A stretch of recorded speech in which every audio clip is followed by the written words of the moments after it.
I'm Tristan. I'm here at the Shipwright model show, and I've got this great shipyard at Princess Landing put together by Grant Dale, and fantastically, I have Grant Dale here as well to talk about the model. How you doing, Grant? I'm good, thank you, Tristan. Yeah. Welcome to the show. Yeah, I know. Now, what can you tell us about this model? Firstly, how long did it take you to put together? So the whole thing took me about 10 months from start to finish. There was a lot of new learning for me in this, a lot of new modelling techniques that I hadn't tried before. So, obviously, it's what's Sierra West scale models. We've got diorama of a small working shipyard, 1 to 87, and part of the larger railroad layout. But of course, you have a ship being built, and thus the topic.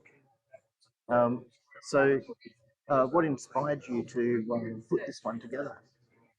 I'd actually seen it in a photograph online, and although I'm not a model railroader, I thought it looked pretty cool, so I thought I'd like to try my hand at it. And as you said, it's actually designed to be part of a larger model railroad layout, but I'm not a model railroader. I just thought it looked really cool.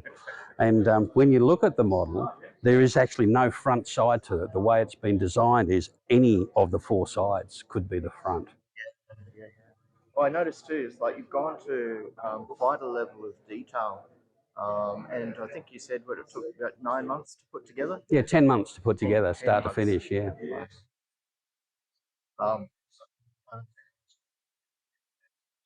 It's hard to show, I think, to some degree on this camera just how great it is. We'll take some still images and we'll put them up as well. But yeah, do you have any other kits here at the show? Yes, I've got two other models on display here. One is a kit form and one is a scratch-built model. Okay. Sure. We'll start with this one.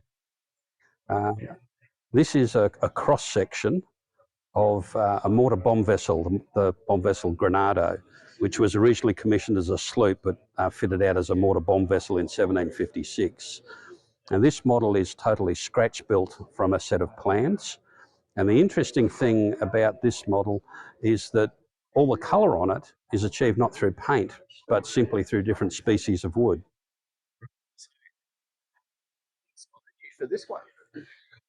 Is this a topic that you've touched on before? It was my first foray into scratch building rather than from a kit. Yeah. And I'd found these plans were available, and I'd seen a completed version of it, so I thought I would try my hand. It took as long as the other one. Is it? This one took about 18 months. This less time for the shipyard, but obviously different beast altogether. So obviously too, that means that just looking at this, if you equate it in terms of effort, on and off, we're all on and off, but if you're looking in terms of effort, if you're going with the actual natural materials, that would take quite a bit of doing. The other aspect, of course, Tristan, is that I was still working full-time when I made this model, right, and I was retired when I made the other one. So how long ago did you? Oh, about 5 years ago. That's pretty awesome. All right, shall we go on to the next? Yeah, sure. Here we have an armed pinnace. This is mainly in kit form. I did do a few minor modifications to it myself. An interesting fact about this particular model is that the majority of this model was actually made at sea while I was on deployment in the Navy. Out on deployment? Out at sea, yeah. So you're in a cabin building this? And so it was like it is actually a kit. Yes, inverted commas, yes. but a obviously wood kid, Hmm. and spending that amount of time on it. I guess any time that you had in between, your other shipboard duties, Yeah. you spent building this beautiful pinnacle. Goodness. God, terrible. I'm terrible with words.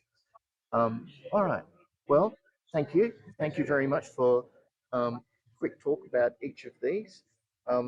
And we will obviously put this up online and uh, talk about, and also with the images. So yeah, thank you very much, Grant. My Yeah, pleasure, Tristan. Thank you. awesome.